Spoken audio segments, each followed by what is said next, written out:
free will, destiny or karma? How does it work and where do I stand? Let's understand today. Everyone talks about free will. My question to you is very simple. Do you have free will? So again, I will repeat my question.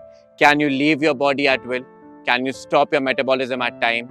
Can you go in your past, present or future at time? Because that is free will.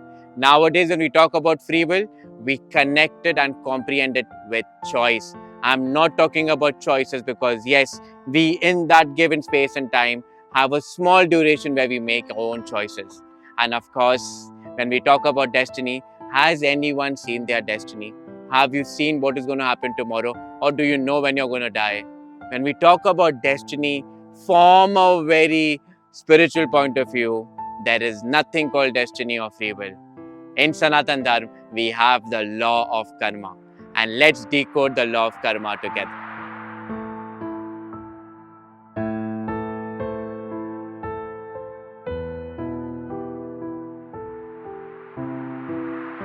Sanatan Dharma makes it very clear. We take Ved, Upanishad, Bhagavad Gita, everywhere we talk about the law of karma. If you realize I'm mentioning the law of karma, karma is a law. What is the meaning of law? A law is something when we talk at human level, we create our own laws. For example, when I enter the kitchen, I don't wear my shoes. When I enter your house, I'll not wear my shoes. However, when I talk about the law of karma, it is the universal law. Sanatan Dharma has many laws. For example, the law of decay, the law of death, the law of birth, the law of life, and karma is one of the most important law that determines every aspect of how a human being has come into existence. What is karma? Karma nowadays, when we try to understand, means action. Well, that is not true. It is half-baked answers.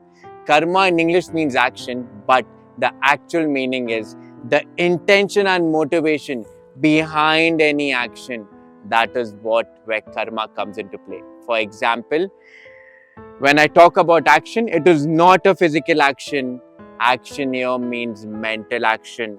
If I'm not doing anything at the same time, if my mind is in attachment, if my mind is in pain, karma is coming to me. So there's very simple understanding behind karma. We tend to think that it is physical action. It is not. It is emotional, mental, physical, and even spiritual action coming together. And that is what is binding you. If you are attached to it, at the same time, when you have understood how karma works, you are a liberated being. A very simple question will come to your mind. Why am I a male or a female? Why am I born in this country? Why am I attached to certain people? And why do I get experiences where I have not been to such places, but yet I feel a sense of home in some places? It is a fact that if you have taken a human birth and if you are binded to the law of karma, this is not the end of your life. Sanatan Dharma believes in reincarnation, and there are 3 types of karma that happens. Whatever you're dealing in your present life is all the prarabdha karma. At this point of time, if anything negative that you do will come in your future karma, that is agami. And the fact is that whatever you're dealing is something from the past which is known as sanchit.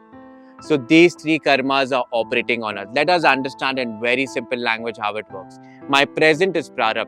Whatever I'm doing, my connections, my attachment, the people that I meet, my body type, even my skin color is determined by the past karma which I'm dealing now, that is prarabdha. The sanchit karma is like a bag.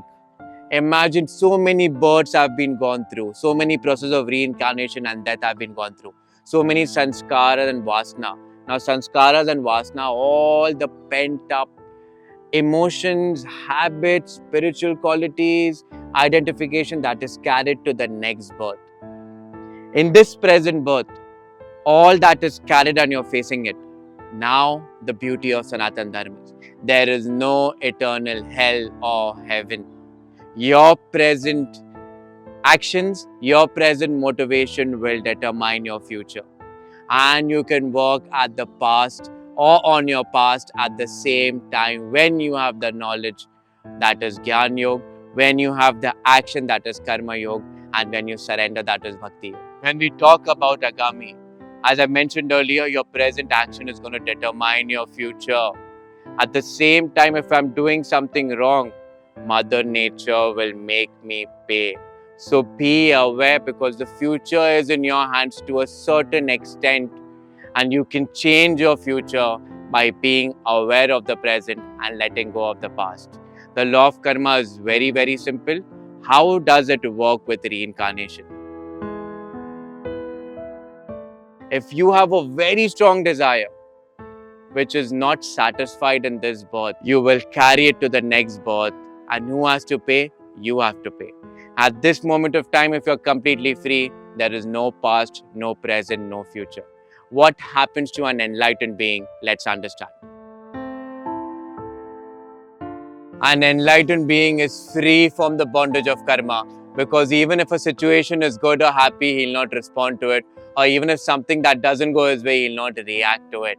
In Tantra, it is said, when the prana comes to the third eye chakra, a being experiences a state of Jivan Mukta, where he's completely free of all the bondages. And in higher states of consciousness, an enlightened being is completely aware, because he has gone beyond the states of Sattva, Raja and Tama. It is very, very strange. At times we have this knowledge, but yet we get entangled in it. The best way to come out of karma is being aware that you are in Sattva, is being aware that do not react to any situation. And the last point is just let go, because this birth is very precious. Remember that if you are binded to the situation, you will become victim of your own mind, and that will bind you to your own karma. At the same time, when you accept life the way it is, when you cherish every moment and you realize that you're already free, that is the moment you're free. So don't bind yourself, be aware of the knowledge, and something very important, let go of everything, because at the end of the day, what matters is your peace of mind. Hari Om Tat Sat.